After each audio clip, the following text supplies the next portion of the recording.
오늘 하나님 우리에게 주신 말씀은 느헤미야 5장 1절로 19절의 말씀입니다.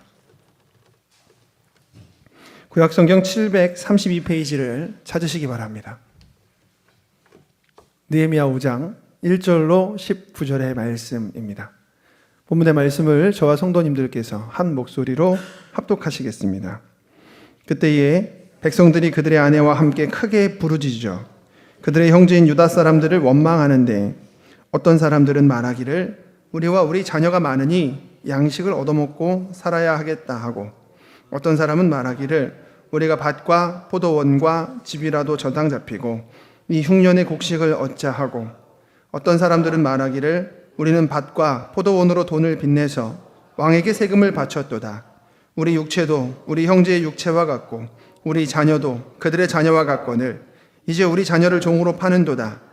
우리 딸 중에 벌써 종된 자가 있고 우리의 밭과 포도원에 이미 남의 것이 되었으나 우리에게는 아무런 힘이 없도다 하더라. 내가 백성의 부르짖음과 이런 말을 듣고 크게 노하였으나 깊이 생각하고 귀족들과 민장들을 꾸짖어 그들에게 이르기를 너희가 각기 형제에게 높은 이자를 취하는도다 하고 대회를 열고 그들을 쳐서 그들에게 이르기를 우리는 이방인의 손에 팔린 우리 형제 유다 사람들을 우리의 힘을 다하여 도로 찾았거늘 너희는 너희 형제를 팔고자 하느냐 더구나 우리 손에 팔리게 하겠느냐 하매 그들이 잠잠하여 말이 없기로 내가 또 이르기를 너희의 소행이 좋지 못하도다. 우리의 대적 이방 사람의 비방을 생각하고 우리 하나님을 경외하는 가운데 행할 것이 아니냐. 나와 내 형제와 종자들도 역시 돈과 양식을 백성에게 구워 주었거니와 우리가 그 이자 받기를 그치자. 그런즉 너희는 그들에게 오늘이라도 그들의 밭과 포도원과 관람원과 집이며 너희가 구워준 돈이나 양식이나 새 포도주나 기름의 100분의 1을 돌려보내라 하였더니 그들이 말하기를 우리가 당신의 말씀대로 행하여 돌려보내고 그들에게서 아무것도 요구하지 아니하리이다 하기로 내가 제사장들을 불러 그들에게 그 말대로 행하겠다고 맹세하게 하고 내가 옷자락을 털며 이르기를 이 말대로 행하지 아니하는 자는 모두 하나님이 또한 이와 같이 그 집과 산업에서 털어버리실지니 그는 곧 이렇게 털려서 빈손이 되미로다 하매 회중이 다 아멘하고 여호와를 찬송하고 백성들이 그 말한 대로 행하였느니라. 또한 유다 땅 총독으로 세움을 받은 때 곧 아닥사스다 왕 제20년부터 제32년까지 12년 동안은 나와 내 형제들이 총독의 녹을 먹지 아니하였느니라. 나보다 먼저 있었던 총독들은 백성에게서 양식과 포도주와 또 은 40세겔을 그들에게서 빼앗았고 또한 그들의 종자들도 백성을 압제하였으나 나는 하나님을 경외함으로 이같이 행하지 아니하고 도리어 이 성벽 공사에 힘을 다하여 땅을 사지 아니하였고 내 모든 종자들도 모여서 일을 하였으며 또 내 상에는 유다 사람들과 민장들 150명이 있고 그 외에도 우리 주위에 있는 이방 족속들 중에서 우리에게 나온 자들이 있었는데 매일 나를 위하여 소 1마리와 살찐 양 6마리를 준비하며 닭도 많이 준비하고 열흘에 한 번씩은 각종 포도주를 갖추었나니 비록 이같이 하였을지라도 내가 총독의 녹을 요구하지 아니하였음은 이 백성의 부역이 중함이었더라. 내 하나님이여 내가 이 백성을 위하여 행한 모든 일을 기억하사 내게 은혜를 베푸시옵소서. 아멘. 이 시간 잠시 자리에서 일어나셔서 예배를 위해서 소리내서 간절히 기도하겠습니다. 전능하시며 거룩하신 나의 왕, 나의 주, 나의 하나님, 찬양 받으시기 합당하신 주님 앞에 나와서 오늘 기도할 때 예배에 참석한 모든 사람들의 마음을 받아주시고 하나님 이 자리에 임재하여 주시옵소서. 나 같은 죄인을 살리신 하나님의 은혜에 감사합니다. 오늘도 우리를 새롭게 하시고 우리의 걸음걸음을 이끌어주시는 하나님의 모든 순간이 우리의 삶의 기적임을 고백합니다. 주여 우리에게 주신 말씀으로 인하여서 우리가 새로워지게 하여 주시옵소서. 하나님께서 만세전에 예배하시고 계획하신 모든 선한 뜻대로 하나님 우리의 행사를 인도하여 주시고 우리가 주님을 신뢰함으로 그 길을 걸어가게 하여 주시옵소서. 모인 모든 백성들 하나님께서 기억하여 주셔서 한 영혼도 그냥 왔다 그냥 돌아감 없이 주님 만나고 돌아가게 하여 주시고 말씀이 마음밭에 심겨져서 열매 맺게 하여 주시옵소서. 거룩하신 아버지 하나님, 찬양을 받으시기 합당하신 주께서 우리 가운데 계시오니 오직 하나님의 이름만이 드러나게 하여 주시옵소서. 참된 예배를 드리게 하시고 우리를 찬양 예배를 드리게 하여 주시옵소서. 부족한 자가 다니면서 말씀 전할 때 하나님께서 입술에 번제 허락하여 주셔서 오직 능력의 말씀만이 선포되게 하여 주시옵소서. 감사드리며 이 모든 말씀을 우리를 주 안에서 구속하신 우리 구주 예수님의 이름으로 간절히 기도합니다. 아멘.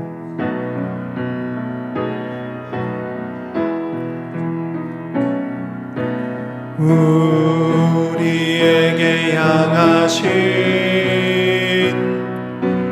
여호와의 인자하심이 크고 크도다 크시도다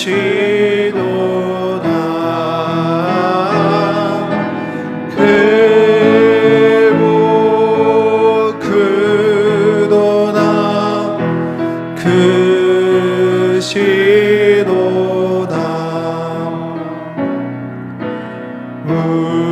우리에게 향하신 여호와의 진실하심이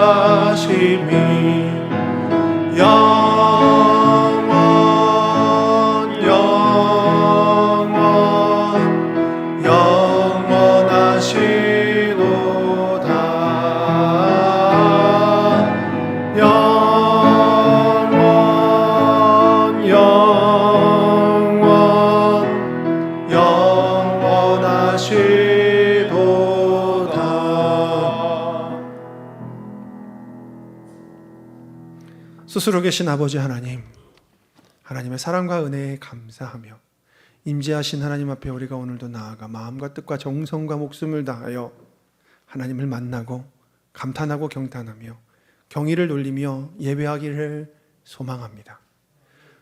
아버지 하나님, 모인 모든 백성들 한 영혼도 그냥 왔다 그냥 돌아가지 않도록 이 시간 성령께서 그 마음을 주장하여 주시옵소서. 악한 사단의 세력들이 우리를 속이려고 들 겁니다. 다른 생각과 다른 기쁨과 마음의 불편함을 줄 수도 있겠으나 이 시간 오롯이 하나님의 영광만이 드러나 우리가 하나님을 만나 예배하고 돌아가는 예배자 되게 하여 주시옵소서. 부족한 자가 단위에서 하나님의 말씀을 대언합니다. 말씀이 능력이오니 말씀만 전달되게 하시고 혹 부족함으로 인하여서 다른 것들이 전달되면 지워지게 하시며 능력의 말씀이 우리의 삶을 새롭게 바꾸어 우리가 하나님 말씀 안에 살아가는 예배의 사람, 기도의 사람, 믿음의 사람, 성령의 사람, 말씀의 사람 되게 하여 주시옵소서. 예수님의 이름으로 감사하며 간절히 기도합니다. 아멘. 자리에 앉으시면서 좌우에 인사하겠습니다. 하나님의 영광을 위해 삽시다. 하나님의 영광을 위해 삽시다. 또 인사하겠습니다. 하나님의 영광을 기뻐합시다. 하나님의 영광을 기뻐합시다. 오늘도 좋은 날을 우리에게 주신 하나님께 기쁨과 감사의 영광의 박수 올리겠습니다. 할렐루야.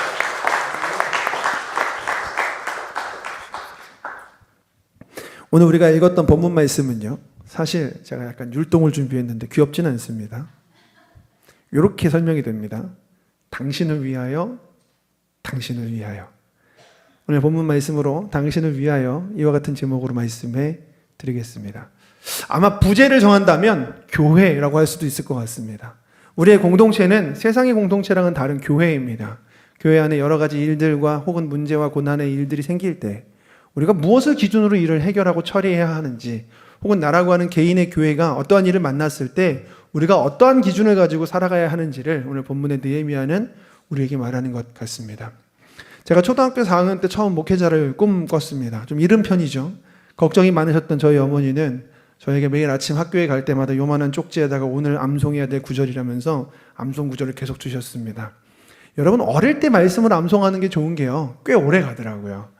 나중에 제가 얼마나 암송했나 한번 쭉 세아려 봤는데 다 한 건 아니지만 한 400구절까지는 세아려 봤던 것 같습니다. 놀라지 않으셔도 되는 게요, 지금은 하나도 기억이 나지 않습니다.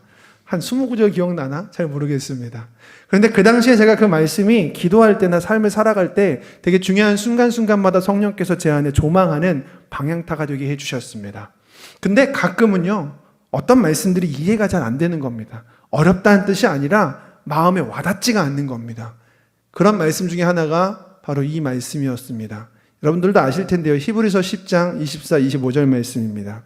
서로 돌아보아 사랑과 선행을 격려하며 모이기를 피하는 어떤 사람들의 습관과 같이 하지 말고 오직 권하여 그날이 가까이 오면 올수록 더욱 그리하자. 한 1000번은 외웠던 것 같은데 지금도 못 외우는 거 보면 참 제 머리도 썩 좋지는 않은 것 같습니다. 여러분, 이 말씀이 왜 이해가 안 됐냐면 서로 돌아보아 라는 말씀 때문이었습니다. 처음에는 이해가 잘 안 됐는데 나중에는요, 그 문장이 제 마음에 쿵 하고 내려오는 날이 있게 됩니다. 이 이야기를 짧게 하고 오늘 진행해야 될 것 같습니다. 여러분, 우리 인생은 하나님을 만난 다음부터 분명하고 선명한 길이 생겨서 그 목적지를 향해 나아가게 됩니다. 바로 본향입니다. 하나님 만나시면 하나님의 아름다우심과 그의 영광을 만나는 두근거림과 기쁨으로 우리는 예배자의 삶을 사는 것 아닙니까? 그거면 되는 거 아닙니까? 예배의 기쁨, 하나님의 영광, 그 아름다우심, 하나님을 경탄하고 경외하는 것, 찬양하고 경배하는 것, 오늘 그것이면 된다라고 하는 것을 알게 된 다음부터 말씀을 읽을 때마다 저를 두근거리게 하는 구절들이 바뀐 겁니다. 예전에는 하나님께서 내게 함께 하신다, 두려워하지 말아라, 네 길을 인도하신다, 여기에 두근거렸다라고 한다면 방향을 알게 된 다음부터는 다른 구절들이 가슴속에 박히는데요. 예컨대 이런 거였습니다. 모세가 출애굽기 33장의 여호와 앞에서 당신의 영광을 내게 보이소서 라고 말할 때 저는 그 자리에 있는 것 같은 기분을 느꼈었습니다. 사도 바울이 하나님을 위해서 사는 것이 내 삶이라고, 이제 내가 사는 것이 그리스도니 죽는 것도 유익하다고 이런 말할 때마다 마치 거룩한 구름 위에 있는 듯한 느낌을 받습니다. 스데반 서지자가 죽기 직전 마지막에 했었던 설교 가운데 우리의 조상 아브라함이 갈대아 우르에서 떠난 이유가 영광의 하나님이 그에게 보였기 때문이다라고 말할 때는 정말 어찌할 줄 몰라 했습니다. 그렇게 하나님을 알게 되고 하나님을 예배하고 찬양하는 게 너무 좋았는데, 고개를 들어 하나님 당신을 위해서 살아갑니다 할 땐 참 좋았는데, 말씀이 뭐냐면 서로 돌아보라는 겁니다. 이 손을 내려서 좌우를 살피면서 당신을 위해 살아가겠습니다. 당신을 위해 살아갑니다. 이 얘기를 하라는 겁니다. 여러분, 근데요, 돌아봤더니 하나님의 거룩하심과 아름다움을 닮은 그리스도인 혹은 하나님의 사람이라 불리는 교회가 어떻게 보이십니까? 정말 다 하나님 같은 모습들이십니까? 안 그런 경우들이 너무 많은 겁니다. 연약한 사람, 부족한 사람, 그리스도인이라고 불리기도 힘든 사람, 나랑 안 맞는 사람들이 있는 곳이었습니다.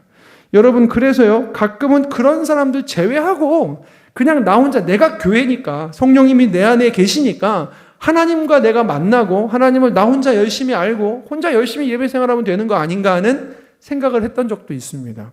그런데 성경에 떡하니 기록되어 있잖아요. 너희가 서로 사랑하라고, 서로 돌아보아 사랑과 선행을 격려하라고. 그러면서 뭐라고 얘기하시냐면 공동체로서 교회로 부르셔서 하나님께서 예수님을 교회의 머리 삼으시고 우리는 그의 지체되었다는, 유기체라는 얘기를 하는 겁니다. 한 몸이라는 거죠. 그래서 이게 은혜가 잘 안 됐었습니다. 그냥 혼자 예배하면 좋을 텐데, 만나서 같이 대화하다 보면, 나눔하다 보면 은혜가 되는 사람들도 있지만 띵 하는 분들도 계셨거든요. 그런데 어느 날 갑자기 말씀을 읽는데 예수 그리스도께서 바리새인들을 질책하시는 장면이 나오는 겁니다. 하나님이 그들에게 주신 모든 율법은 기본적으로 하나님을 마음과 뜻과 목숨과 정성을 다해 사랑하고 내 이웃을 너의 몸과 같이 사랑하라. 이건 그들이 다 알고 있는 것이었습니다. 이 율법의 본의를 지키며 살아가는 것. 여러분, 원래 기록된 말씀은요, 구약의 그 당시 사람들에게 정해진 거잖아요. 지금 우리가 번제를 드립니까? 남의 것을 뭔가 우리가 잘못해서 그 사람 거를 망가뜨리면은 1.25배 갚은 다음에 더 큰 죄를 지면 2배 갚고 이렇게 하지 않잖아요. 활자는요, 그때 시간과 문화와 나라와 다른 모든 상황에 따라서 다르게 해석될 수 있는 겁니다. 근데 중요한 건 전체의 일관성과 하나님이 주신 말씀의 본질 아닙니까? 본의.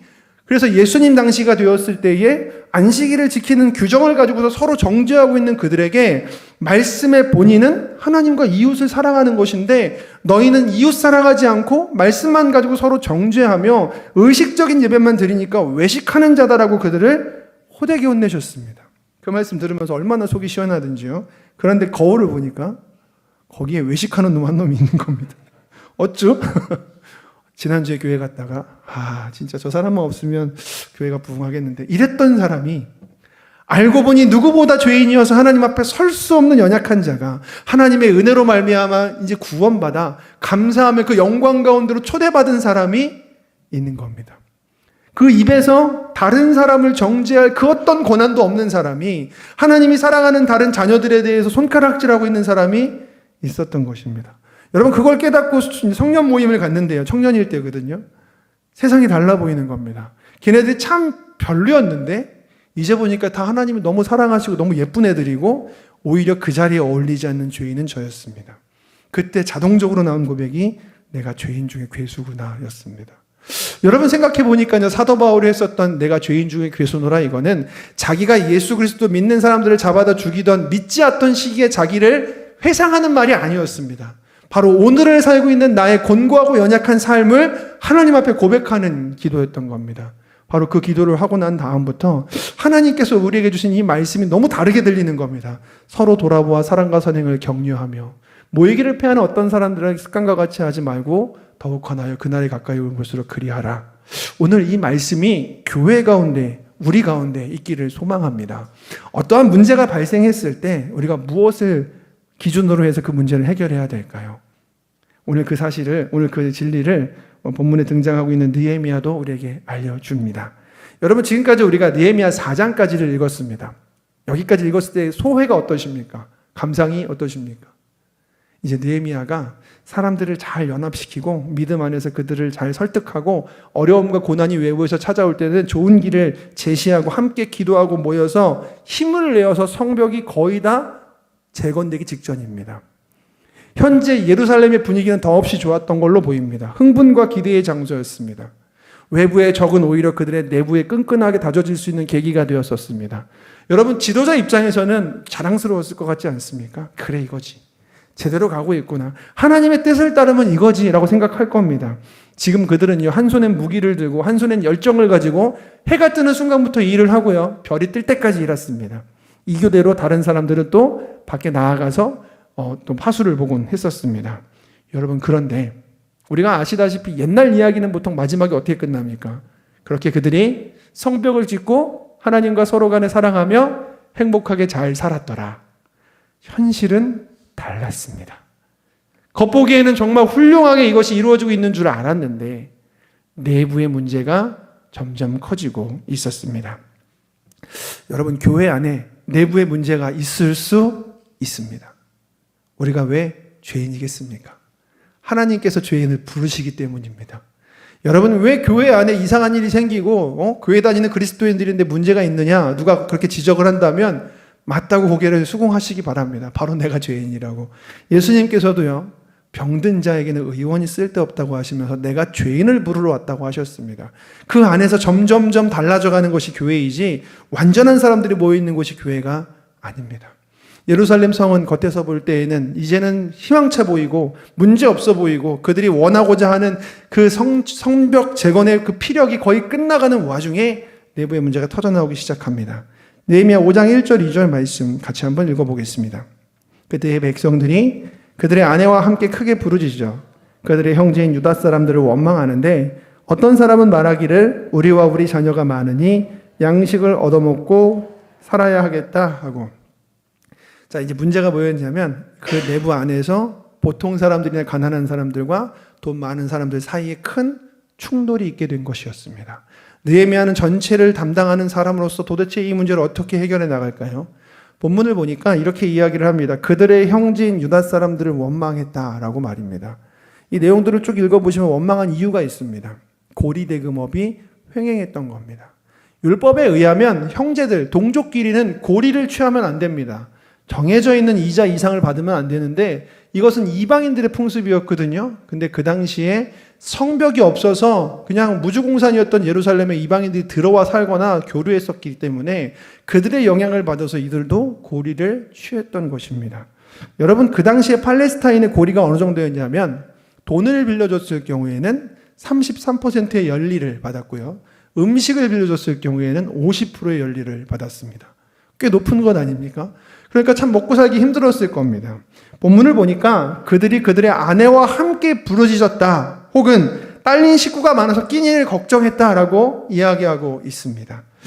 이들은 높은 세율, 그리고 이자, 그리고 세금, 흉년까지 다가오게 됩니다. 그래서 가족이 먹고 사는 것을 걱정하며 나온 것입니다. 다시 말해서 자기들이 현재 이스라엘의 평범한 백성들이고 예루살렘 주민들인데 돈 많은 사람들이 떵떵 걸고 살고 있는데 왜 우리만 못 삽니까? 라고 하는 불평불만했던 것이 아니라 이러다가 저희가 다 죽습니다 라고 부르짖어 간구했던 겁니다. 자, 그래서 아내들과 함께 통곡하며 절규하고 있는 것을 1절에서 보여준 겁니다. 3절로 4절 말씀 읽어보겠습니다. 어떤 사람은 말하기를 우리가 밭과 포도원과 집이라도 저장 잡히고 이 흉년에 곡식을 얻자 하고, 어떤 사람은 말하기를 우리는 밭과 포도원으로 돈을 빚내서 왕에게 세금을 바쳤도다. 지금 이 순간에 흉년이 다가왔다는 사실을 3절을 통해 우리가 알 수가 있습니다. 그래서 이들이 어떻게 하려고 하냐면 흉년이 다가와서 음식이 없으니까 밭과 포도원과 또 여기엔 안 나왔지만 감람원과 집을 팔아서 우리의 흉년을 대비하려고 하는 겁니다. 근데 생각해 보면은 단순히 음식이 없어서 흉년을 대비하는 데 있어서 밭과 포도원과 집까지 파는 건 너무 과한 일입니다. 그냥 밭 하나 팔든지요. 더군다나 이스라엘 백성들에게 밭과 포도원, 즉 땅을 어떤 의미가 있냐면 하나님께서 그들의 족속에게만 주신 것이기 때문에 하나님과의 연결점으로 보았습니다. 이거 팔지 않거든요, 웬만해서는. 근데 뭐 먹을 게 없다고 흉년이라고 그냥 죄다 팔아버리는 게 좀 과하지 않나 생각할 수가 있습니다. 여러분 보십시오. 밭과 포도원을 판다는 건요, 내년이 없다는 겁니다. 미래를 못 그리는 거예요. 집을 판다는 건 오늘이 없다는 겁니다. 앞으로 거주할 곳이 없잖아요. 왜 이 정도까지 그들이 했을까요? 보니까 세금 문제까지도 잡혀 있었습니다. 우리가 밭과 포도원으로 돈을 빚내서 왕에게 세금을 바쳤도다라고 기록되어 있습니다. 그 당시에 페르시아가 지배하고 있었잖아요. 페르시아에다가는 매년 그들의 밭과 포도원과 감람원에서 나오는 소출의 평균적인 산출량을 계산해가지고 매년 세금으로 토지세를 냈어야만 했습니다. 이것만 내는 게 아니라 각가지 매년 드려야 될 나라의 조공과 통행세와 여러 조세들이 그들에게 있었습니다. 그런데 그것을 흉년이라고 봐주질 않은 겁니다. 똑같이 내야 되는 겁니다. 안 냈다가는 치도곤을 당할 수가 있는 상황이었던 것이죠. 자, 이들의 세금이 얼마나 과했는지가 에스라에 나오는데요. 에스라서 4장 13절 말씀 같이 한번 읽어보겠습니다. 이제 왕은 아시옵소서. 만일 이 성읍을 건축하고 그 성곽을 완공하면 저 무리가 다시는 조공과 관세와 통행세를 바치지 아니하리니 결국 왕들에게 손해가 되리이다. 오죽했으면 자기의 미래를 팔고 자기의 오늘을 팔았겠습니까?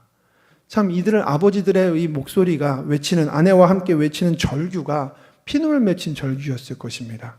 그런데 거기서 끝나지 않습니다. 판 사람도 있지만 부족한 사람은 돈을 빌려가지고 갚았지 않습니까? 이자가 계속 쌓아져 가는 겁니다. 그러면 이스라엘 율법상 못 갚게 되면은 자기의 몸을 종으로 내어놓습니다. 근데 그 당시에 팔레스타인에서는 노예제도가 있었거든요. 즉 종이 자기의 재산입니다. 그래서 종의 생사 여탈권을 가지고 있습니다. 다만 유대는 율법이 그걸 금합니다. 유대에서 종은 자기의 동족입니다. 돈을 갚지 못해서 7년 안에 안식일 혹은 50년 안에 희년까지만 주인에게 봉사하는 직업이었습니다. 그러므로 유대인들은 종을 가혹하게 대할 수 없습니다. 동족으로 계약 관계로 대해야 했거든요. 그러니까 일을 시키는 주인과 일을 하고 있는 하인의 느낌으로 생각하시면 됩니다. 그런데 그것조차도 무너집니다. 느헤미야 5장 5절입니다. 우리 육체도 우리 형제의 육체와 같고 우리 자녀도 그들의 자녀 같거든. 이제 우리 자녀를 종으로 파는도다. 우리 딸 중에 벌써 종된 자가 있고 우리의 밭과 포도원이 이미 남의 것이 되었으나 우리에게는 아무 힘이 없도다 하더라. 생활의 미래와 현재를 팔아버린 상태에서 자녀들까지 종으로 갈 수밖에 없는 처참한 상황. 여러분, 그들이 이제 무슨 마음으로 살아가겠습니까? 이 원어는 이렇게 해석이 됩니다. 우리는 한 민족이 아니었느냐? 저들의 살과 우리들의 살이 뭐가 다르냐? 그런데 자기 자식이 아까운데 왜 남의 자식이 아까운 줄 모르느냐? 피를 토하고 있는 겁니다. 이자가 너무 높아서 생긴 일이라는 거죠. 근데 단순히 종으로 팔린 것만 얘기하는 게 아닌 게요. 여기 이렇게 표현되어 있습니다. 우리의 딸 중에 벌써 종된 자가 있으니라고 표현되어 있잖아요. 여기서 종되다라고 사용되어진 동사 원어 카바쉬는 에스더서에서 에스더의 남편이었던 아하수에로 왕이 에스로를 만지려고 하는 하만에게 했던 말에 동일하게 사용되는데요. 제가 읽어드려 보겠습니다. 에스더 7장 8절. 저가 공중 내 앞에서 왕후를 강간까지 하고자 하는가? 이때 강간하다라는 동사가 바로 카바쉬입니다. 그러므로 단순한 종이 아니라 여자들을 성적으로 착취하는 해서는 안 될 짓이, 유대에선 절대 허용되지 않는 일까지도 벌이기 시작했다라는 겁니다. 누가요? 돈 있고 힘 있는 귀족들이 그 일을 평민들에게 하기 시작했다라는 겁니다. 여러분, 그래서 그들이 뭐라고 얘기하냐면 우리가 그럼에도 불구하고 아무 힘이 없도다라고 말합니다.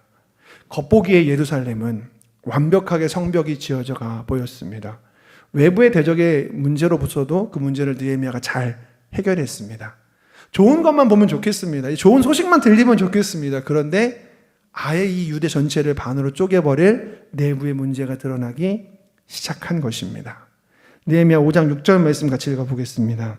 내가 백성의 부르짖음과 이런 말을 듣고 크게 노하였으나, 그 다음 절까지 읽어보면 이렇게 얘기를 합니다. 깊이 생각하고 귀족들과 민장들을 불러서 말했다.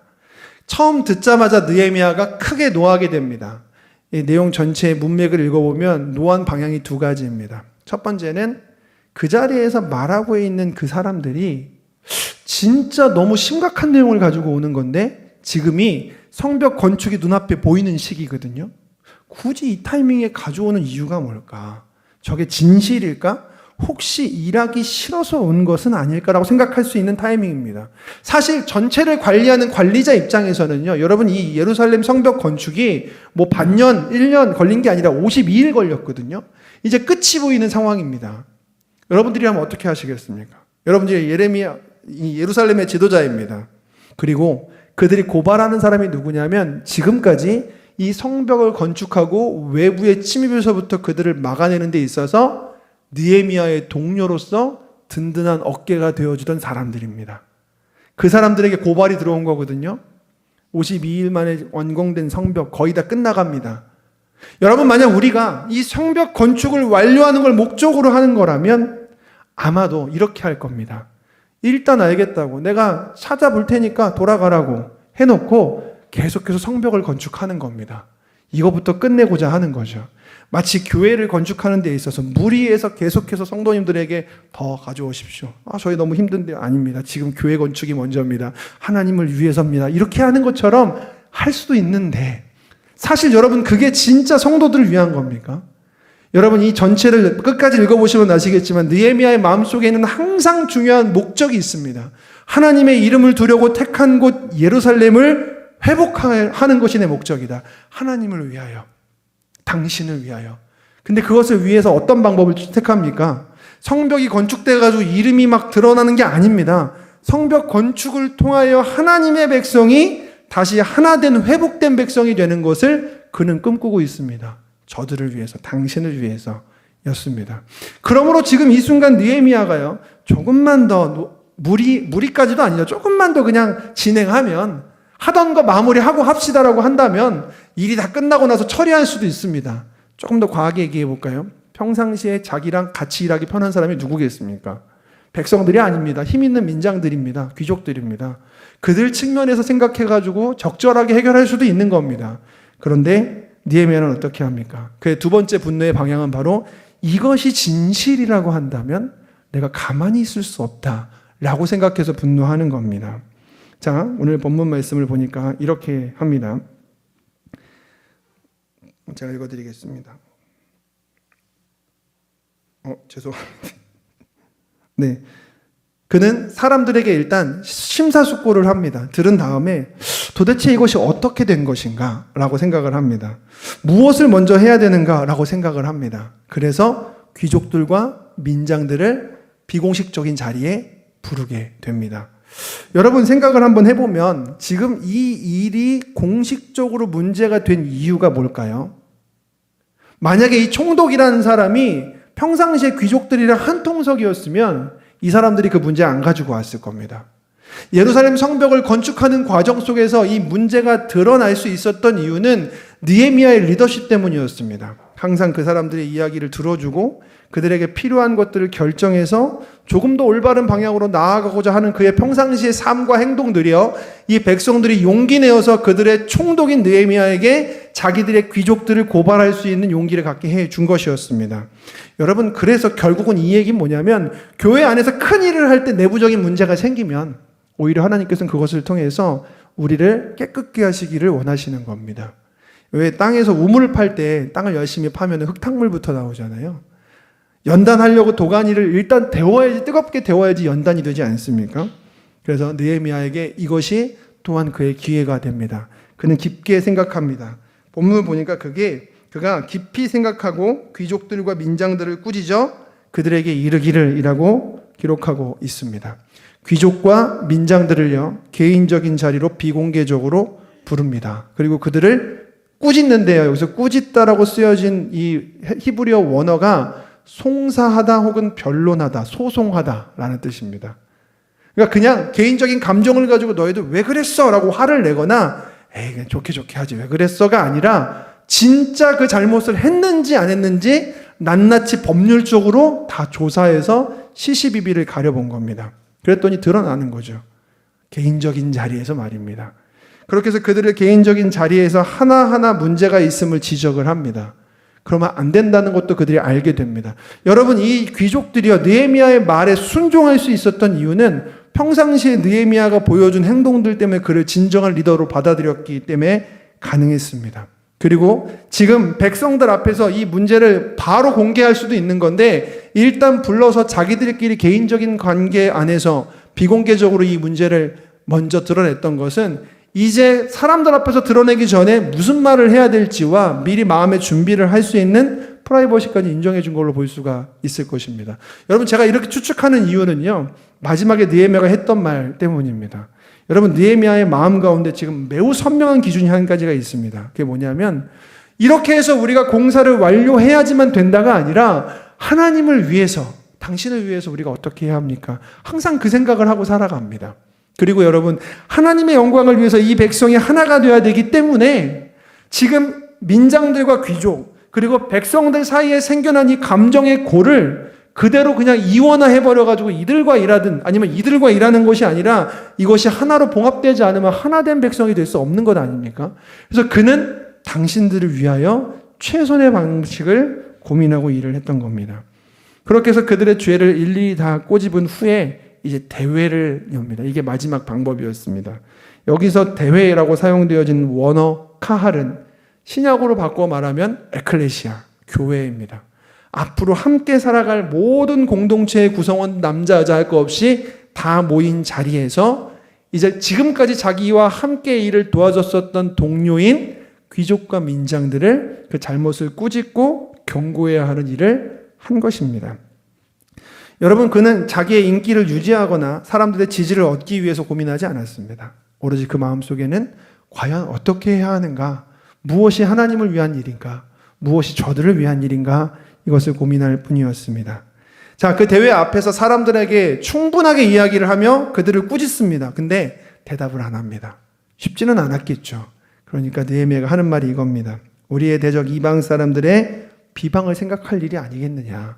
너희가 그렇게 행동하는데 어떻게 이방 사람들이 우리를 손가락질하지 않겠느냐. 그리고 너희가 하나님을 경외하는 가운데 일을 행하여야 하지 않겠느냐라고 이야기합니다.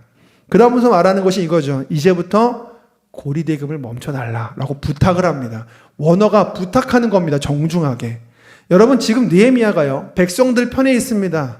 저는 낮은 자의 자리에 있는 사람입니다 하고 그들의 인기를 더 많은 사람들이니까요, 취해가지고 막 무섭게 그들을 꼬집고 정죄해가지고 죄인으로 모는 것이 아닙니다.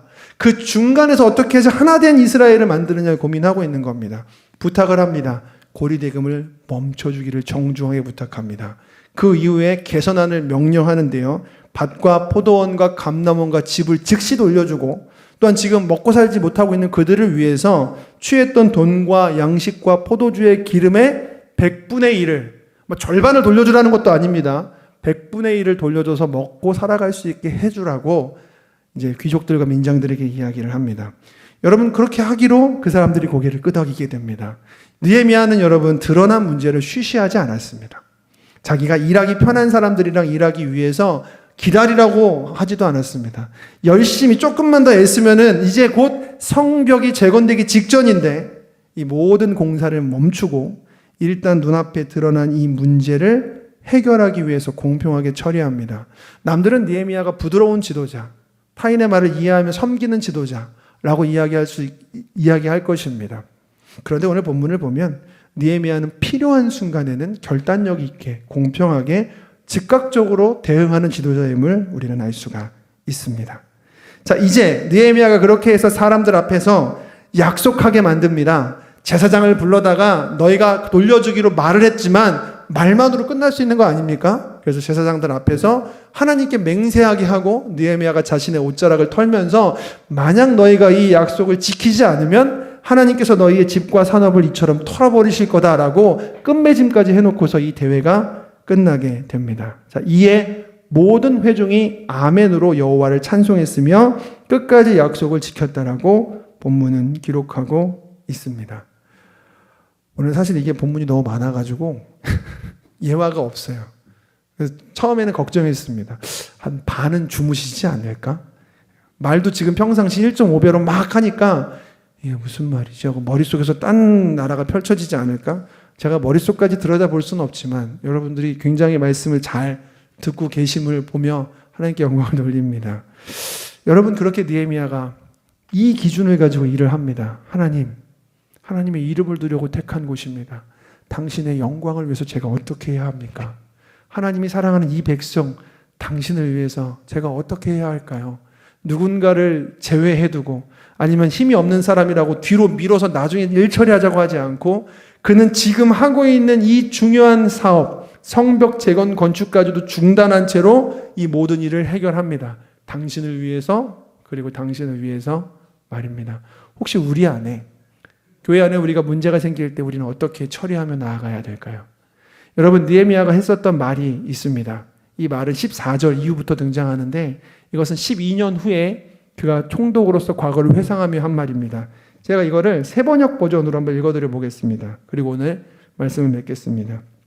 나는 아닥사스다 왕 20년에 유다 땅 총독으로 임명받아 아닥사스다 왕 32년까지 12년간 총독으로 있었지만 나와 나의 친척들은 내가 총독으로서 받아야 할 녹을 받지 않았다. 그런데 나보다 먼저 총독을 지낸 이들은 백성에게 힘겨운 세금을 물리고 양식과 포도주와 그 밖에 하루 은 40세겔씩을 거두어 들였다. 총독들 밑에 있는 사람들도 동일하게 착취했다. 그러나 나는 하나님이 두려워서 그렇게 하지 않았다. 하나님을 위해서. 나는 성벽 쌓는 일에만 힘을 기울였다. 내 아랫 사람들도 뜻을 모아 성벽 쌓는 일에 마음 썼다. 그가 그렇게 살아가니 다 똑같이 사는 겁니다. 그렇다고 해서 우리가 주변에 땅을 모은 것도 아니다. 나의 식탁에는 주변 여러 나라에서 우리에게로 온 이들과 유다 사람들과 관리들 150명이 매일 나와 함께 먹어야 했으므로 하루에 황소 1마리, 기름진 양 6마리, 날짐승 여러 마리를 잡아야 했다. 또 열흘에 한 차례씩은 여러 포도주도 모자르지 않게 마련하여야만 했다. 그런데 내가 총독으로서 마땅히 받을 녹까지 요구하였다면 백성들에게 얼마나 큰 짐이 되었겠는가. 나의 하나님, 내가 이 백성을 위하여 하는 모든 일을 기억하시고 은혜를 베풀어 주십시오. 여러분, 이 마지막 말이 우리에게 참 키포인트인 것 같습니다. 돌아보는 겁니다. 내가 이 백성을 위해서 한 일을 내게 하나님의 은혜로 베풀어 주시옵소서. 평생 지도자로 호의호식하면서 살았던 예루살렘의 귀족들이요, 느헤미야의 그 말 한마디에 설득되어서 백성들 앞에서 대회를 열면서까지 지적받는데 거기에 참석해서 그렇게 하겠다고 고개를 끄덕인 이유를 우리는 지금 읽은 내용에서 알 수 있습니다. 느헤미야가 먼저 그렇게 산 겁니다. 자기는 녹도 받지 않고 더 폭리를 취하지도 않고 최대한 먼저 솔선수범하며 살기에 그 밑에 있던 사람들이 함께 그 길을 걸어갔던 것입니다. 여러분, 교회 안에 때때로 문제가 생길 수도 있을 겁니다. 나라고 하는 교회 속에서도 동일한 문제가 내부에서 부딪혀 나올 수 있습니다. 우리가 어떤 기준으로 그 일을 해결해 나가야 될까요? 효율을 가지고서 생각해 본다면 잘하는 사람만 두고 나머지 사람들은 뒤로 미루는 게 효율적일 수도 있겠습니다만 우리는 교회입니다. 에클레시아. 그러면 교회는 서로가 서로를 돌아보며 공동체로 연합해야 됩니다. 당신을 위하여, 당신을 위하여. 그렇게 살아가시는 저와 성도님들 되시기를 주님의 이름으로 축원합니다. 기도하겠습니다. 거룩하신 아버지 하나님, 하나된 이스라엘, 예루살렘을 그리며 하나님의 선한 뜻을 따랐던 지도자 느헤미야와 같이 오늘 우리 안에 분명하고 선명한 목적이 있기를 소망합니다. 하나님의 영광이라는 목적과 이 백성이 하나 되는 목표를 가지고 오늘 우리가 살아가게 하여 주시옵소서.